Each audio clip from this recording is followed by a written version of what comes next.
Hello and welcome back everybody. आ चुका हूं आप सबके सामने एक नई वीडियो लेके। जानेंगे हम इस वीडियो में कि अगर आपको एक पॉलिनोमियल दिया है और अगर आपको उस पॉलिनोमियल का फैक्टराइजेशन करना है तो किस किस मेथड के ज़रिए आप उस पॉलिनोमियल का फैक्टराइजेशन कर सकते हैं। सबसे पहले देखते हैं हम कि क्या क्या मेथड इस्तेमाल होते हैं पॉलिनोमियल के फैक्टराइजेशन के लिए। तो बिना देरी किए हम वीडियो को स्टार्ट करते हैं। So let's start.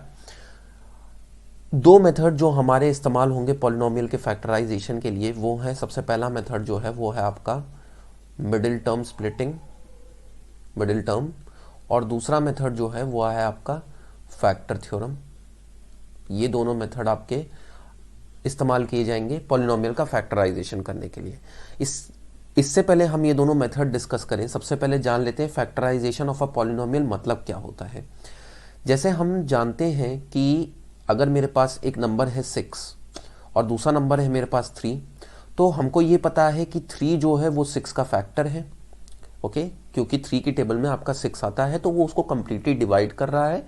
रिमाइंडर 0 आएगा जब हम 6 को 3 से डिवाइड करेंगे तो आपका 3 टू 6 होगा, रिमाइंडर 0 आएगा। तो हम ये बोलते हैं कि जो 3 जो है वो आपका 6 का फैक्टर है। तो यही हुआ basically factorization of a polynomial. If अगर आपके पास एक पॉलिनोमियल px है और दूसरा पॉलिनोमियल gx आपको गिवन है, हमको बताना है कि ये जो gx है, ये जो आपका gx है, ये px का फैक्टर है कि नहीं। तो ये कैसे बता पाओगे? ये आप तब बता पाओगे अगर इस px को हम डिवाइड करते हैं gx के द्वारा, और डिवाइड करने पे अगर आपका रिमाइंडर 0 आता है, तो हम क्या बोलते हैं कि ये जो आपका gx है, ये जो हमारा gx है, ये इस px का क्या है? फैक्टर है। ओके, ये जो gx है ये क्या है? इस px का फैक्टर है। यहां तक बात समझ में आ गई। अब एक एग्जाम्पल लेते हैं, तब ये जो चीजें हैं ये आपको थोड़ी ज्यादा समझ में आएंगी। सो अगर मैं एक पॉलिनोमियल कंसिडर करूं, let us take a polynomial जहां पे मैंने px अज्यूम किया है। पॉलिनोमियल एक मैं ले रहा हूं और वो पॉलिनोमियल है x³ plus 3x² plus 5x plus 6। Okay, ये पॉलिनोमियल है। और मेरे को एक और पॉलिनोमियल दिया गया है जो है आपका gx इज इक्वल्स टू क्या? 2x, x+2 है एक पॉलिनोमियल। हमको बताना है कि ये जो gx है, क्वेश्चन क्या दिया है? Check whether gx is a factor of px, हमको ये बताना है। तो देखो क्या करेंगे, जो ये gx दिया है इससे आप x की वैल्यू निकालो। इससे हम क्या करेंगे? x की वैल्यू निकालेंगे। तो x की वैल्यू कैसे निकालेंगे? जैसा कि हमने पहली वीडियो में देखा था, पहली नहीं दूसरी वीडियो में देखा था कि जीरो ऑफ अ पॉलिनोमियल कैसे निकालते थे हम क्या करते थे? px को 0 के बराबर कर देते थे। उसी तरीके से यहाँ जो gx है हम उसको किसके बराबर कर देंगे? 0 के बराबर कर देंगे। तो दैट इम्प्लाइज क्या होगा? हमारा x+2 जो है वो 0 के बराबर होगा। इससे मेरे को x की वैल्यू क्या मिलेगी? -2 मिलेगी। अब ये जो मेरे को x की वैल्यू -2 मिली है, अब ये x की वैल्यू -2 में ले जाके इस पॉलिनोमियल px में रखूंगा, और रखने पे अगर मेरे को x की वैल्यू अगर मेरे को 0 मिलती है तो मैं बोल दूंगा कि भाई ये जो -2 है वो 0 है इस px का, और उसी के साथ साथ मैं बोल दूंगा कि ये जो gx है वो क्या है? px का फैक्टर है। ओके, तो देखो अब मैं रखता हूं इसमें px में रखता हूं, p-2 हो गया। x की जगह मैंने क्या किया? -2 रखा, इज इक्वल्स टू -2 का क्यूब प्लस 3 -2 का स्क्वायर प्लस 5 -2 प्लस 6 हो गया। ये हुआ। -2 का क्यूब इज नथिंग बट -8, -2 का स्क्वायर इज 4 एंड 4 इंटू 3 12, तो +12 हो जाएगा। यहाँ 5 into -2 is nothing but -10 plus 6। तो देखो ये क्या हुआ? -8 और -10 मिला के हो गया आपका -18 हो गया, और -12 और +6 मिला के कितना हुआ? +18 हो गया। ये दोनों कैंसिल आउट होकर आपको क्या दिया? 0 दिया। तो इससे मेरे को दो चीजें पता चली। दो चीजें क्या पता चली? कि -2 इज दी 0 ऑफ px, इस पॉलिनोमियल px का 0 है। और जो दूसरी सबसे इंपॉर्टेंट बात मेरे को पता चली वो ये है कि जो gx है is a factor of px। तो इस तरीके से अगर आपको दो पॉलिनोमियल गिवन है, ये जैसे मेरे को दो पॉलिनोमियल दिए थे, मेरे को अगर पता लगाना है कि एक पॉलिनोमियल दूसरे पॉलिनोमियल का फैक्टर है, तो वो मैं इस मेथड के जरिए पता लगा सकता हूँ। ओके, ये एग्जाम्पल आप सबको समझ में आ चुका होगा आई होप। आगे बढ़ते हैं और आगे देखते हैं कि फैक्टर थ्योरम, जैसा मैंने अभी डिस्कस किया था कि आपका फैक्टराइजेशन ऑफ अ पॉलिनोमियल दो मेथड के जरिए हो सकता है, middle term splitting and factor theorem. So पहले जानते हैं फैक्टर थ्योरम क्या होता है, उसके बाद आगे बढ़ते हुए हम देखते हैं कि मिडिल टर्म स्प्लिटिंग क्या होता है। सो सबसे पहले आप कंसिडर करते हैं फैक्टर थ्योरम। देखो यहाँ पे मैंने फैक्टर थ्योरम की डेफिनेशन लिखी हुई है। क्या कह रहा है फैक्टर थ्योरम?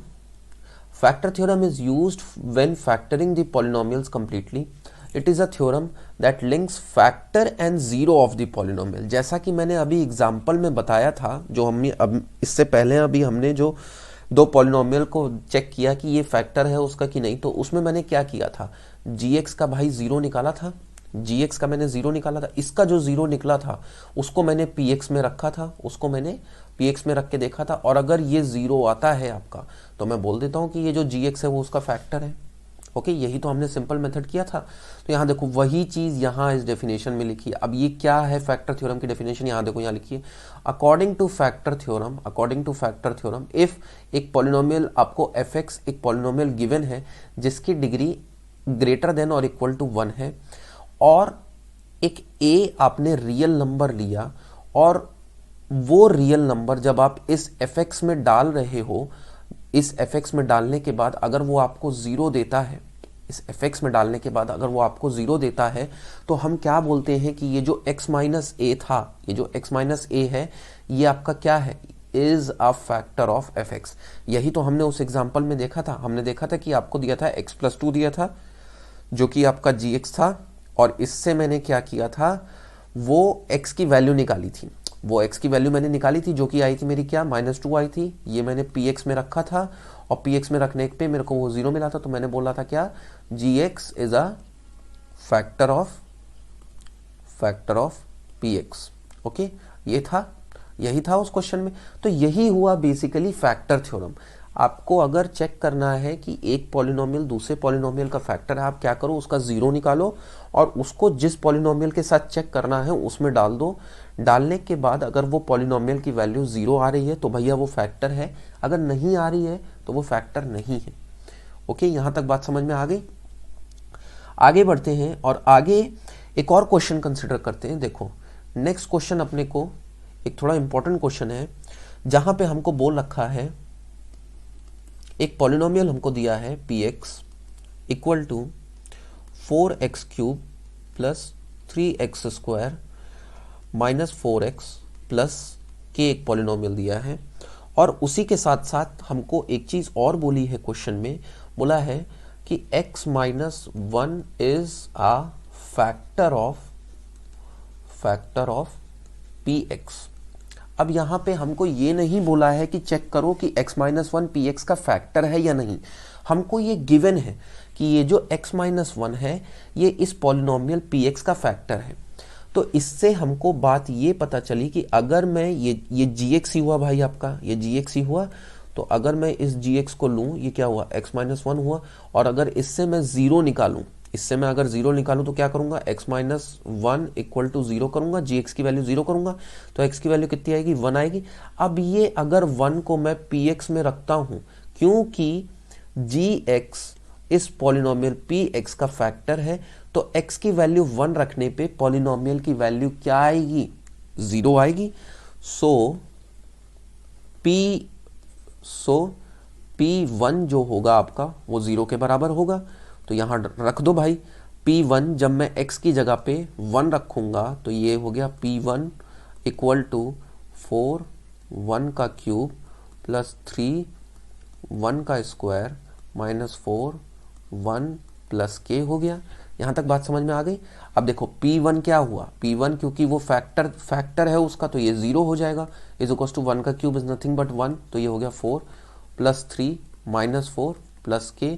ये -4 और ये +4 कैंसिल आउट हो गया, ये 3 इधर चला जाएगा तो ये -3 हो जाएगा, इज इक्वल टू k। तो देखो k की वैल्यू मेरे को पता चल गई, क्या आई, -3 आ गई। तो इस तरीके से हम, अगर आपको दिया है कि वो फैक्टर है, तो इस तरीके से अगर आपका कोई अननोन वेरिएबल है क्वेश्चन में तो वो भी आप पता लगा सकते हो। यहां तक हुई बेसिक बात। अब आगे बढ़ते हैं, थोड़ा इंपॉर्टेंट कंसेप्ट आने वाला है जो कि है आपका मिडिल टर्म स्प्लिटिंग।